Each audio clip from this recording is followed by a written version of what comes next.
Excellent. Thank you guys so much. And thank you for that introduction, Rhiannon. Like she said, my name is Crystal Kirch, and I've heard kind of a big deal with how it is in Australia right now. So I'm glad that you guys seem to be making it with all of the crazy weather that you're experiencing right now. So just to introduce myself to you a little bit, my current role is a digital learning coach, which basically means that I get to work with teachers and help them in finding ways to transform their classrooms, especially with the use of technology. So I'm very, very lucky to get to work with amazing teachers every year. And then I also thought I'd throw in some cute pictures of my kiddos. I have a 4-month-old and a 3-year-old that take up a lot of my time as well, and an amazing husband as well. So on the bottom of every slide, you're just flippingwithkirch.blogspot.com. That will have a lot of resources and a lot of information beyond what I'll be able to share with you in the 30 or 40 minutes that we have today. And I also just released a book in May, and there is a link to that on these slides as well if you're interested in learning more about flipping and would like to read about that. So what my goal for today is briefly just to talk about what a flipped classroom is, since I know that some of you may know what it is and some of you may have no idea. Tell you a little bit about my story, why I wrote a book about it, why I share about it, what sort of benefits I think it has for students of all grade levels, so all the way from the youngest in kindergarten is what we call it in the States, all the way up through college, and then some practical strategies. So it looks like we're going to upload my presentation as a PowerPoint real quick. So we're going to pause real quick and Rhiannon, go for it. So while they're uploading the PowerPoint, I'm assuming you guys can still hear me. If you could just type in the chat, tell me a little bit. Have you heard of the flipped classroom before? Have you experienced it? Have you known any teachers that have done it? Kind of share with me just in the chat what you know in some short snippets while we're waiting for this transition. Thanks, Sophie, for sharing that, and Ash. All right, so Deborah has heard about it before. And Johnson, thanks for sharing. And Tracy, thanks for sharing your perspective as well. Rhiannon, hopefully after today, you might be brave enough to jump in. There, that's awesome.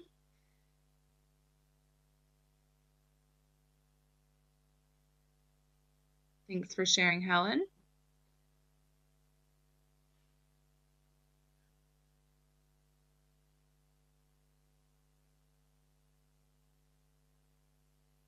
Thanks for sharing, Judy.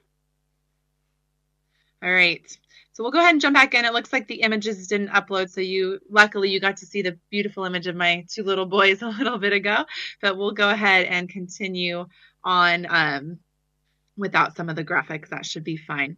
So just to start with a little bit of my story, my journey with the flipped classroom actually started 5 years ago this month. And I taught high school math, so students aged about 13 to 18, so grades 9 through 12 here in the States. And I planned a lesson, and it just kind of flopped. My students didn't really understand what they were supposed to, but we were out of time for the day, and so I sent them home to do the practice problems for homework. And as soon as they left the class, I realized that I didn't feel like they were really equipped to be successful at that homework, but I felt pressured by the time to just continue moving on. And so as soon as they left, I had a last-minute idea to make a little quick video to help them out. So I recorded a little, 3-4 minute video that kind of summarized and explained what I was hoping to get across in the lesson that day. And I came back to class the next day, and students gave me such great feedback about how clear and easy it was to understand my explanation, and how they felt like they were able to actually do some of the practice problems, and that it was nice that they were able to have a little bit of a one-on-one lesson from me, albeit via video. And so my wheels just started turning so much this day 5 years ago about what if I didn't try to deliver that content during class time, and I actually got to help my students with problems during class time. And I was trying to think of, what that would look like and what that would mean for my class time. And I decided just to jump right in. And I did some research online and found out that there was actually something out there where people were doing something like this, and they were calling it the flipped classroom.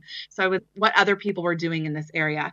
One of the things that I noticed right away, and this kind of ties into the presentation that just happened on differentiation, is that I finally felt like I had a window of how I could not just have a one size fits all classroom, how I could let those fast students, the ones who got it, move at the pace that they needed to, and even challenge them at those deeper levels while still supporting those slower students, and helping them to continue to build their confidence.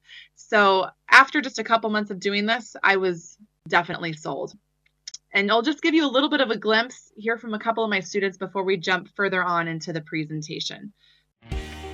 Important change. This is supposed to be classwork. This is supposed to be homework. I want you to flip them. Why might I want you to flip them? My name is Kirch, and I teach high school math here at Segerstrom High School in Santa Ana, California. How'd we do on this one? You got it right? Excellent. When we're talking about math homework and kids are going home and they are just struggling because they completely forgot, it made sense in class. I got it, that made sense. And then they go home and completely forget it. They struggle, they get frustrated, they end up not doing it. You know what I'm talking about? Yeah. Okay. After doing a little bit of research online, I came across the idea of the flipped classroom. Wasn't exactly quite sure what I wanted mine to look like when we started, but I decided to start just by doing my lectures at home instead of in class. Our homework, we do it in class, so we have people help us with it that know what they're doing, instead of going home and asking my mom, who has no idea what she's doing. But once we started doing the videos, I was like, okay, I can rewatch these videos. They're there for me, and whenever we had tests, I would go rewatch the videos the day before, and then everything would be so much easier. A 45-minute lesson that I give in class is between an 8 and 15-minute video lesson. In class, there are so many distractions. There's kids going to the office, passes coming from the office, kids asking questions, which isn't bad, but there's sometimes a lot of questions going on, and then kids are sitting there, come on, let's move on, or kids are like, oh, I'm completely lost. They need time to process it. They need to be able to say, okay, Mrs. Kirch, pause, I need to think about this, I need to see what you did. And on the video, they're able to do that. And then they have a whole 54-minute period to ask questions about it. I have them working in discussion groups, talking about it together, answering each other's questions, working on problems together. I'm able to pull out small groups sometimes and work with kids that maybe need a little bit of, 1-on-5, 1-on-8 instruction. Okay, what concepts did we have the most trouble with?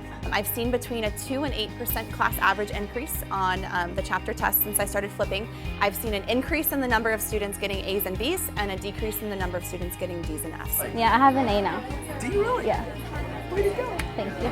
It's made my grade go from a D to a B. I've never had anything higher than a D in math before, so it's really helped a lot. When you see those students talking about math and understanding math at a deeper level than you have in the last 5 years of great students that you've had, you know that something is working. My name is Kirch. I am a math teacher. I am a wife, and I love going home after a long day of teaching, just reading and relaxing, and also making flipped classroom videos with Camtasia for Mac. But I wanted to just give you a glimpse into my classroom and see, I think one of the most important things is that in a flipped classroom, the teacher's role is redefined. And I know some of you mentioned that you were a little bit familiar with a flipped classroom. Some of you said you've never heard of it, or maybe heard of it but hadn't tried it. And one of the things I want you to leave this presentation with is a thought that video is a very important part of a flipped classroom, because it's what allows this to happen. And when I say redefine your role in the classroom, it means to stop thinking of yourself as the content deliverer during that class time, but instead as the designer and facilitator of learning activities, and having a lot more time to do so. So as a teacher, I love designing activities that were going to engage my students, but I always felt like I had to spend so much time delivering the original content that we never had enough time to dig in deeper to really getting into those higher order blooms, like the last presenter was talking about, the higher levels of blooms, to really dig into that because we spent so much time on that low level. So what the idea behind the flipped classroom is, for those of you that are new to it, is that you're going to deliver your instruction, so the low level blooms material, through a short video or through some other means that may be out there depending on what subject you're doing it with, and have the students watch that video for homework. And I put that in quotation marks as for homework because I know that may or may not be actually done at home. But the most important thing is that's done individually, where the students have control over the pace of their learning. And what happens is, if you deliver your instruction via video outside of that class time, then during the class time, you'll be able to engage in more meaningful, higher level activities because you don't have to stand up front explaining the basics anymore. And that's what I mean by redefining your role.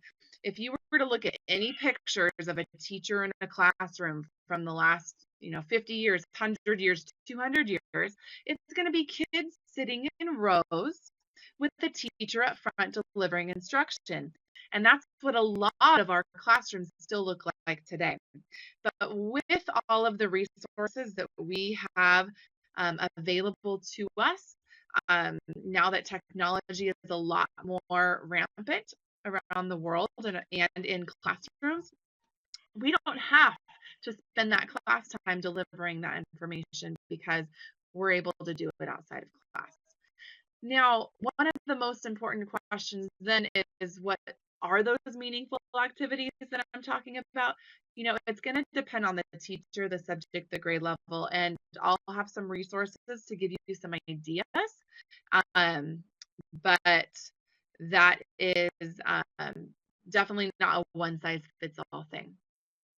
So, to give you the formal official definition of the flipped classroom, which comes from the Flipped Learning Network, which I would definitely check that out. There's a ton of resources. If you just Google Flipped Learning Network, there's a ton of teachers sharing and a ton of resources from all subject and grade levels.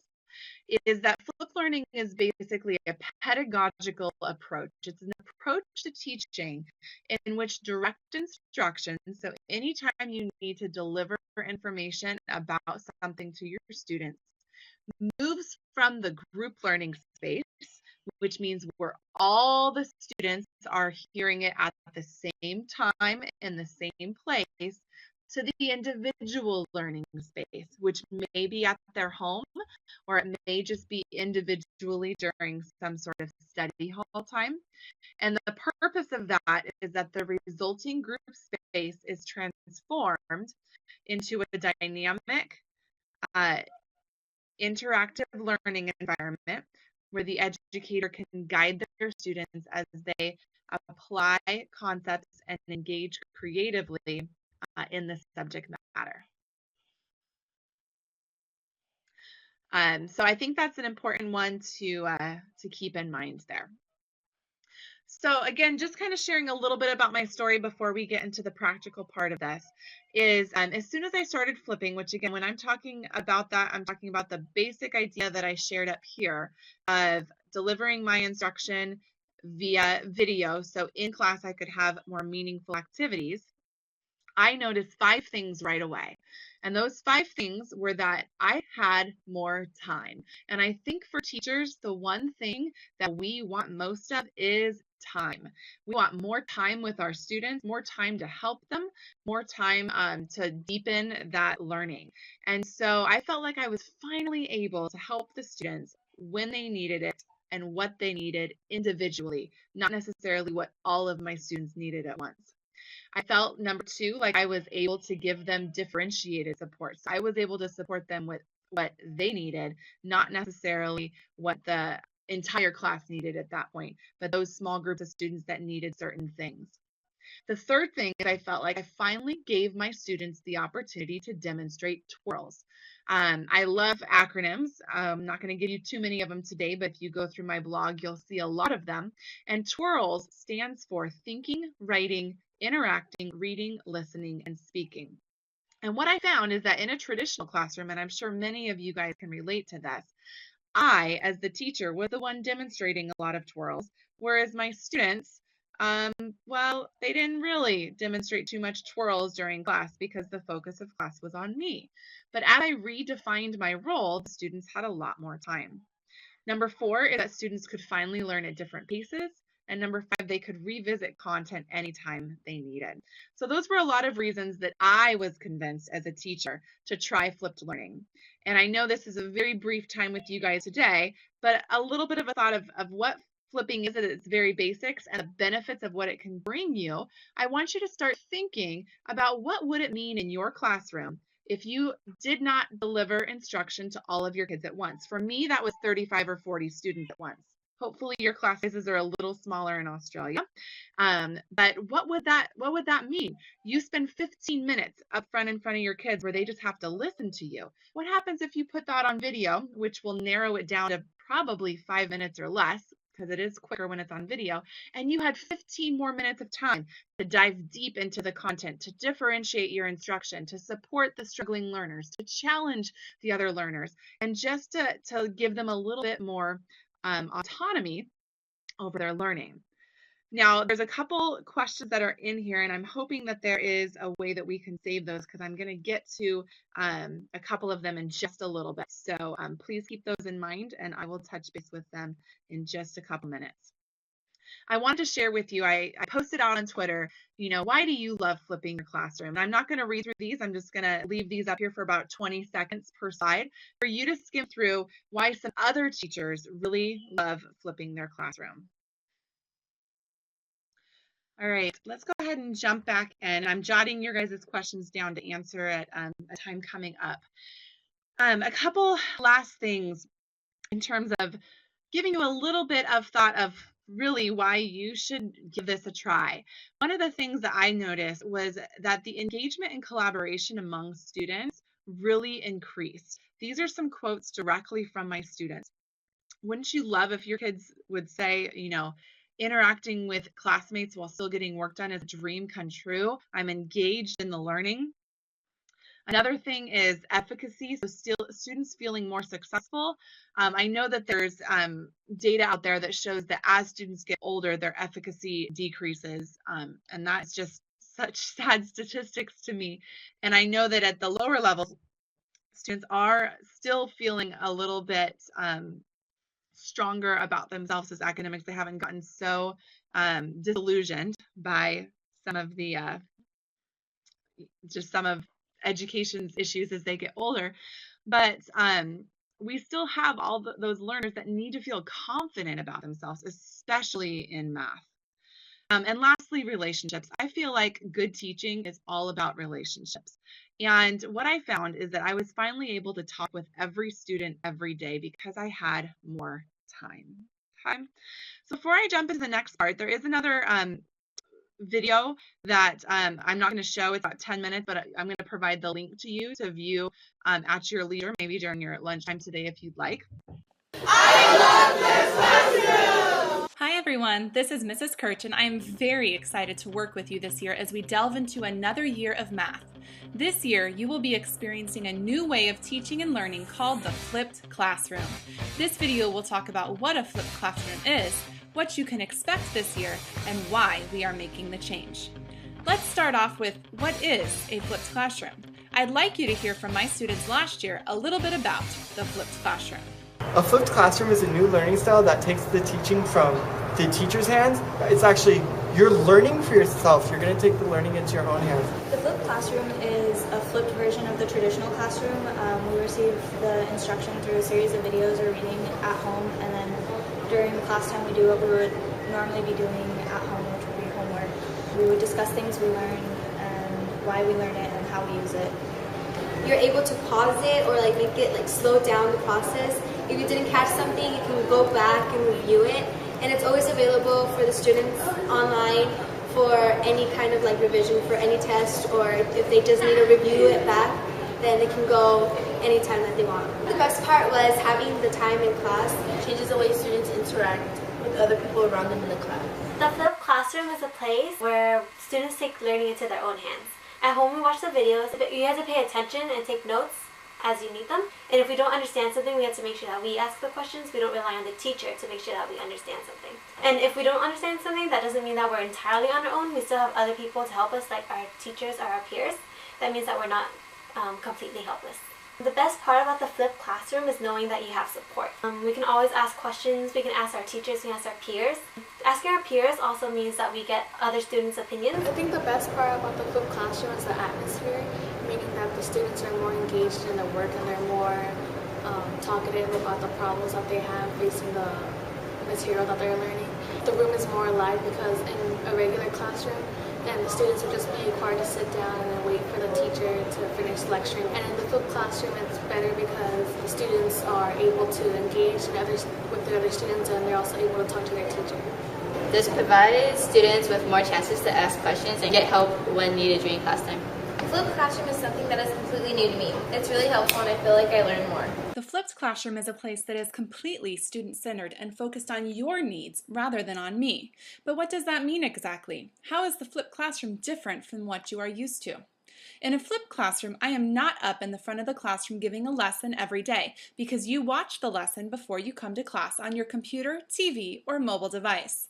A 45-minute in-class lesson is whittled down to an 8 to 15-minute video lesson, so you save a lot of time and are able to learn at your own pace, whether that be faster or slower than your peers. You are completely in charge of your own learning and the speed at which you receive the information.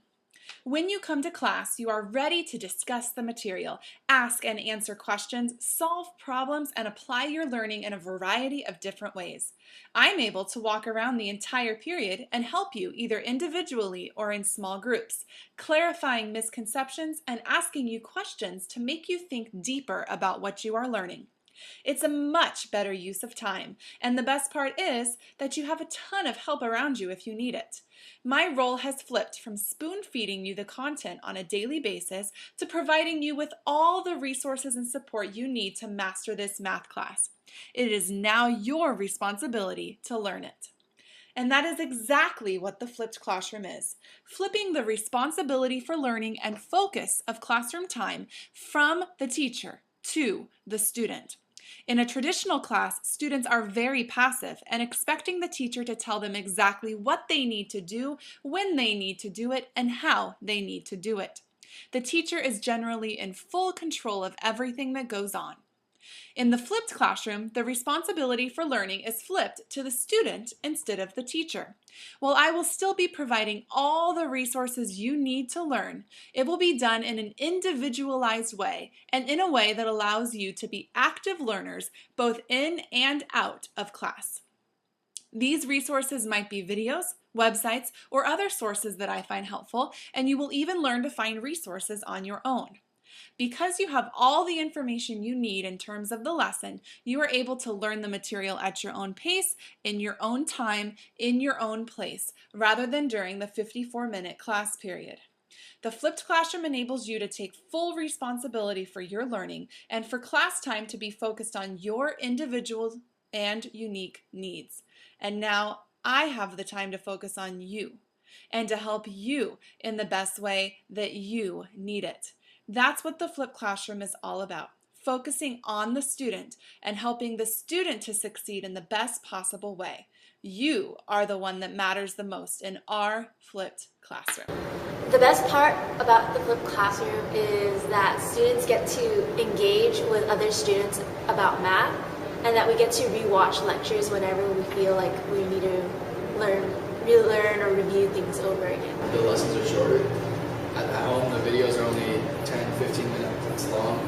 Being able to pause it and go back and rewatching it, because sometimes it's not so easy learning it the first time. You have to keep on trying and listening and watching the videos. This will definitely be the time that we get to spend class working independently and in groups. I get majority of my questions answered by Ms. Kirch whenever I need her, and the best part, she's actually has the time to help out individually, so I like that. I got help from the teacher in the classroom with homework that we didn't understand, so if we had questions during the lesson at home, they would be answered in class. You get to work at your own pace, and if you're done with your work ahead of time, like in class, you can go work ahead and you can watch videos from the next night for homework. You have the ability to control your learning. Like, you could fast forward it, you could rewind it, you could rewatch them anytime you want. Videos are there for you, so that's a really big deal. And also, like, some people don't learn at a fast pace, so that's also good for those people. Or some people learn really fast, and that's also good because they can forward it. And come to class with questions to ask the teacher if we understood it, help us understand it more. You take the learning into your own hands and you learn at your own pace. Yeah, it's so much easier to get my questions answered like immediately and personally and get confusion out of the way. We got to make our own problems, figure out how to solve them, and then explain it. So that was like 3 times more review than that we did for those videos. True is the extra help and the extra time with the teacher that we get in class. Being able to collaborate with other students. As great as learning from a teacher is, it's really awesome to learn from each other and just be able to work with each other to learn and succeed. Is being able to work with your classmates and the people that sit around you. You get to choose who you want to work with, who you work best with, and who can help you. You have a lot more help than when you do that. We get to rewatch lectures, and so we get to review what we have learned. And having people help me in class was really good, working with them. I was able to ask questions anytime that I needed, and Ms. Kirch was there to help me. So that was really helpful, having a lot of time in class to have all these resources and people helping you. Some of you may be thinking, this sounds awesome. Let's get started. Others of you may be wondering why we are making this change. You're thinking, isn't what we've done the last 100 years good enough? I don't know about you, but I'm not okay with being good enough. I want to be great. Because of the flip that will be happening, we are now able to make the best use of our time together to help you learn how to manage your own learning and to challenge ourselves in ways that we weren't able to in a traditional classroom. We can no longer settle with just getting by, playing school, and passing tests. Surface level learning that is spoon-fed to you is just not enough anymore. I do know that change is difficult, and it will be rough for you at first as you transition to the expectations of a flipped classroom. But I will be here every step of the way to support you and help you as you make this transition. I know that even though it will be hard at first to get used to this new style of learning, you will be grateful for it in the end because you will have learned math much better and deeper than you ever have before. The most important thing is to start off with a positive attitude towards the change and be open to learning in a new way. To summarize, my ultimate goal is to help you learn. I have found that teaching for 45 minutes and then having you go home to try the problems on your own for 30 to 45 minutes was not the most effective use of my time with you. So we are flipping things around. You get the lesson at home, you take some time to process it, and you try a few examples on your own to test your knowledge. Then in class, we can spend the entire period working together, asking and answering questions, solving problems, working in small groups and one-on-one, applying our knowledge, and helping you to learn, understand, and succeed. I think that sounds awesome. Wow, this was a lot. At the end of this video, I would like you to write down all of the questions, comments, and concerns you have regarding the flipped classroom. We will be spending time in class over the next week discussing what you write down, and this will help us work together as we make this transition and make sure that everyone will succeed. I'm looking forward to a great year with you in our flipped classroom. And I'd like to kind of chat through a couple of your questions before we jump into the next part. The first question was, what if students aren't ready for class? I'm talking about giving you some time back to support your learners and not having to deliver that instruction to them. Well, I found that, yes, you're always going to have a couple kids that don't come prepared, but they can just watch it in class if you have just a couple computers in the class. I had, I think, 3 computers in the classroom that were very, very slow and very, very old, but they allowed the students to watch a video. And so I just didn't let that be an excuse. And the pros far outweighed the cons of the few kids every couple days that wouldn't be able to come prepared.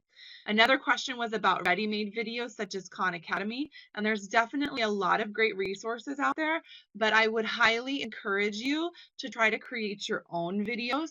If you have any sort of technology available to you, I simply used a document camera for mine, which was super easy because I could work out the math problems right below. It was very low tech. And the reason is because when it's you making video, you are able to explain it in exactly the same way that you would want it explained to your kids, probably much more clearly than if they had to watch some video that you found online.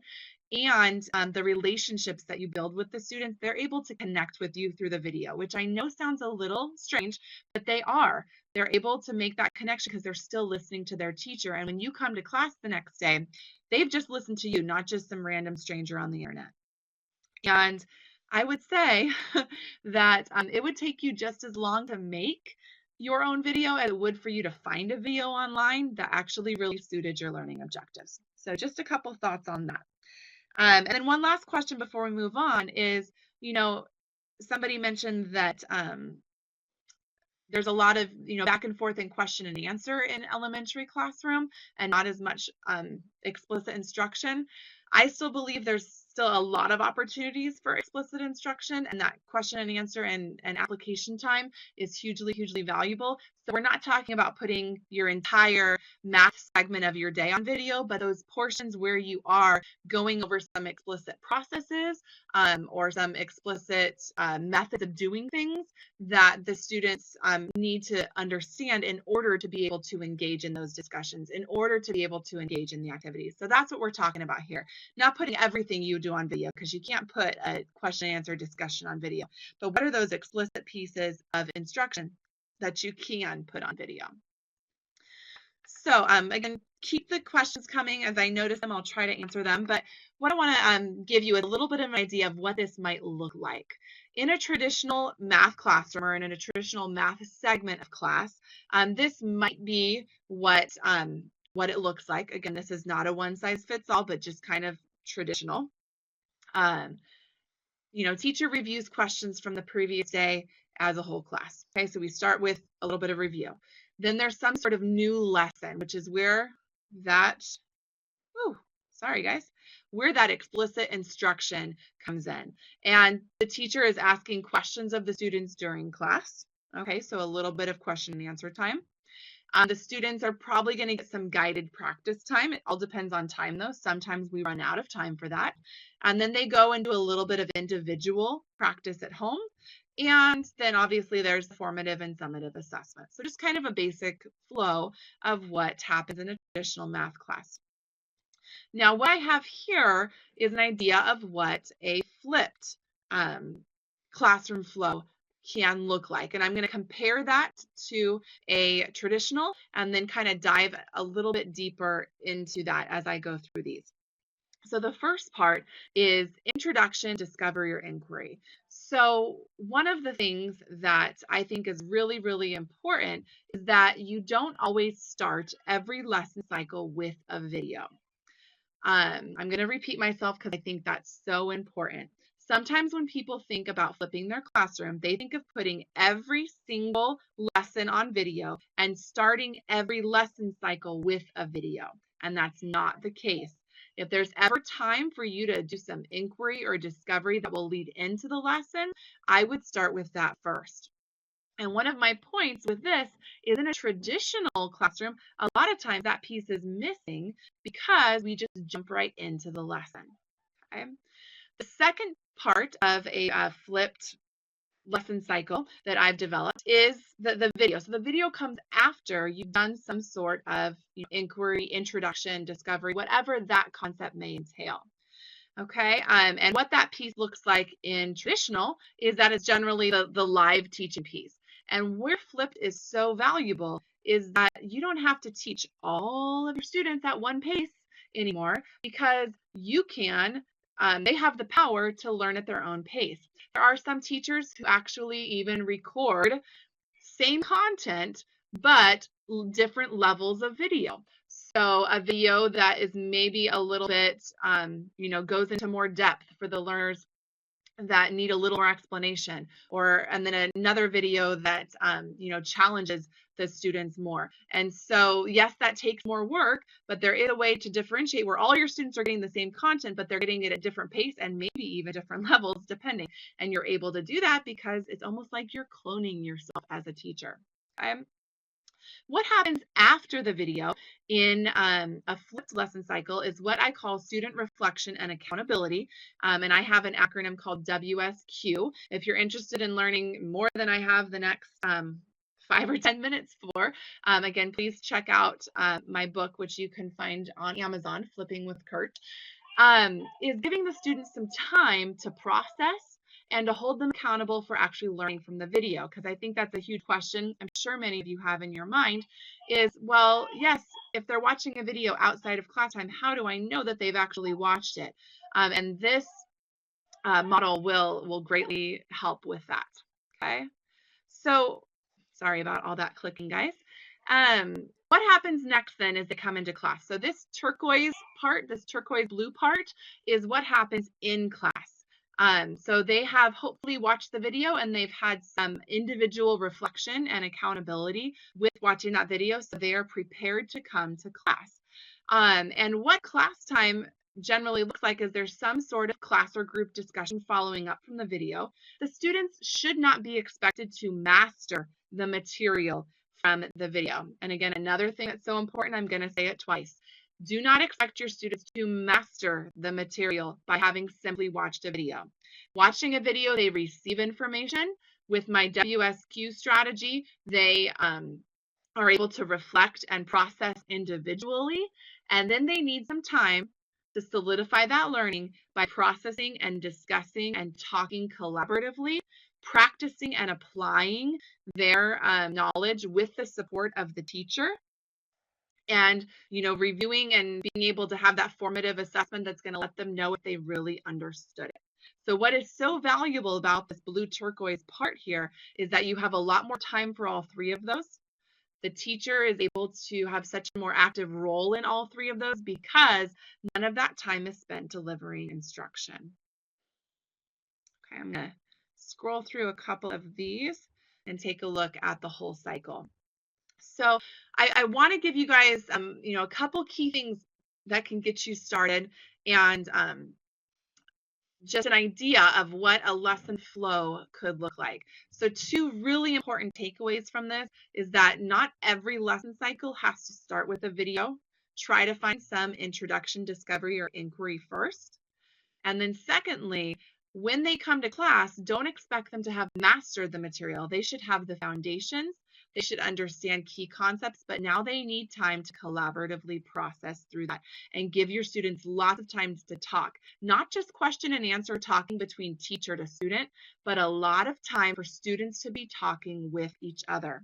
Now, the lower levels that you teach, the younger kids, the more scaffolding and structure this is going to need. Probably a lot of, discussion frames and sentence frames and things to help them know how to have the academic conversations with each other, but they can do it even, as young as 6 and 7 years old. So let's talk about getting started in my last couple minutes that I have here today. Getting started in your classroom. Where do you even begin? Where I would recommend beginning, where I have the number one, is thinking about what do you want your students practicing and applying in class where they have more time to delve in deeper, more time where you could differentiate what that practice and application looks like. What do you want that to look like? The second piece after you decide that is where we have 2A, 2B, and 2C up there. Okay, if this is what you want your kids to be able to have more time to do, what piece of that lesson needs to be on video? How do you want to hold them accountable for that?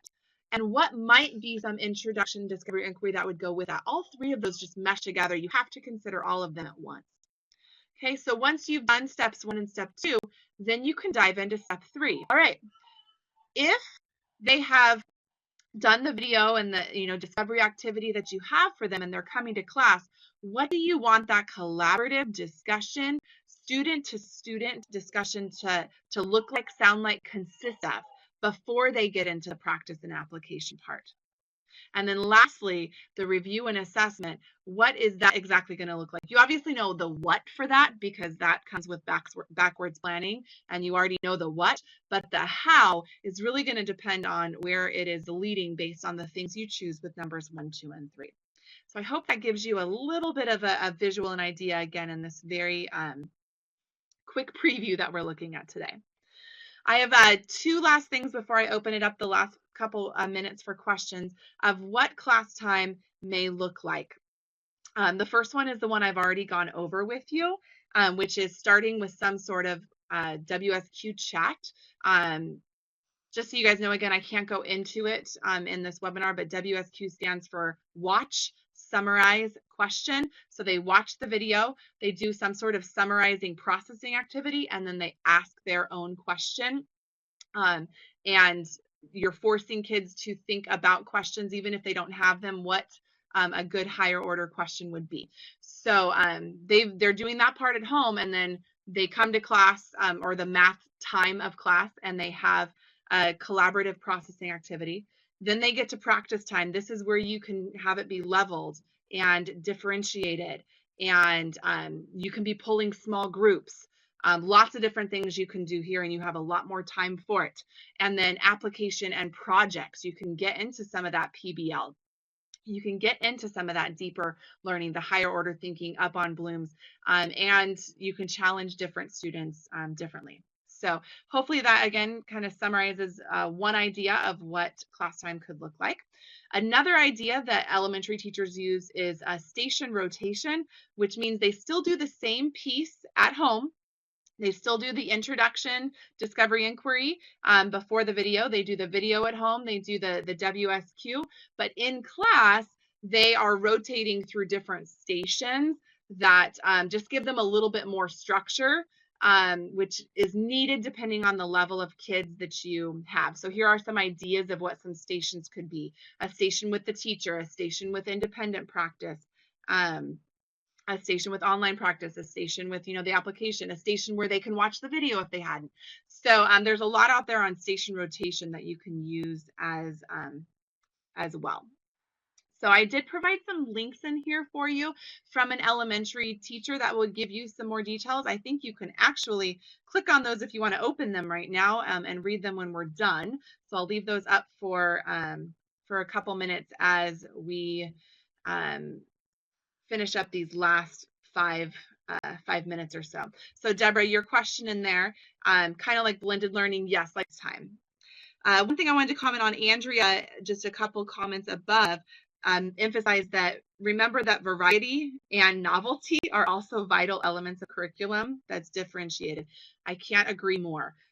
So I provided you with an idea of a structure, and I think structure and consistency is important. But in terms of what the activities look like on a daily basis, you do need to find some variety. After my first year flipping, that was my biggest goal, is I had found a structure that worked, but now I needed to incorporate variety in that structure. And what that means is there's still the consistency of, okay, I know I'm going to have some sort of, collaborative group activity. I'm going to have some practice and application, and I'm going to have some review. But what exactly that looks like on a day-to-day basis is going to look different. Okay, so I actually was anticipating 2 questions, and you guys asked both of them. So we can give all of ourselves a round of applause for being on the same page here in terms of holding students accountable and student access. So what I'd like to do the last 3 minutes is any other questions that you guys have while I leave my contact information up here. You can find me on Twitter. You have my email address, my blog. You can find my book on Amazon.com at bit.ly/FWKirch. So I highly suggest checking that out if you want more details on ideas for the WSQ, for the chat, and I provide a lot of examples that even though I taught the high school level, they can definitely be used and modified in elementary. The link to the slides is right here if you want any of the links and resources, as well as another resource document. This slide deck, if you notice, I don't know if you guys can see, but it's 62 slides long, and I'm only on slide 35. And I did that on purpose because I left all these extra slides in here that I knew I wasn't going to go over today, but I wanted to leave in for you guys as resources to be able to get a little bit more than I was able to provide for you in the 40 minutes that we had. And Rhiannon, that would be awesome if you could get some copies of the book. I wish I could I could ship it directly to Australia. You can email me, but it might just be cheaper, you know. So in the last couple minutes, please put any other questions in the chat that you guys have. Again, just brief overview of flipped classroom. It's about redefining our role, and it's about really providing more time for the students to support them and to get them to higher levels of thinking, because we don't have to be the content deliverer.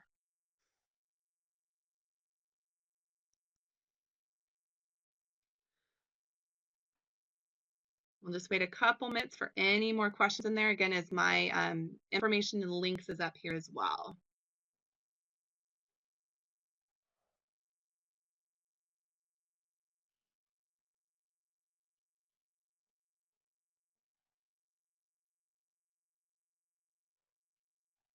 Tracy asked a great question. One of the things that I learned, because I would ask my students the next year, they learned in my flipped classroom to be more self-sufficient, to be a go-getter.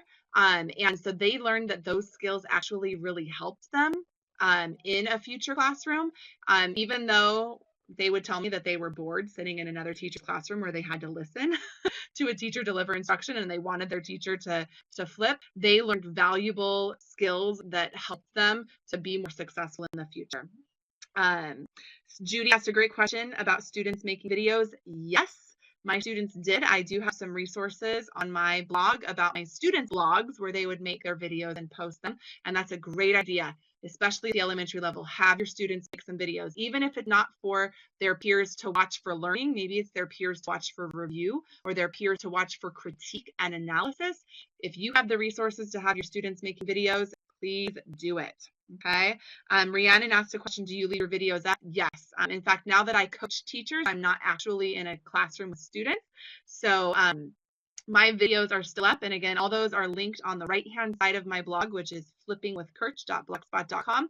You'll see my student sites are in, I have a right-hand sidebar that says links you should check out. So check those ones out. And Judy make a great point about the parent connection. So that is huge. Andrea, about students creating reflections. I think that's important. I have a tab on my blog called Student Feedback, because I would constantly ask my students for feedback about their feelings about the flipped classroom and how it was impacting them. And so that is huge to have that in writing and have the students be thinking about that, to hopefully pass that on to more teachers to be trying this out.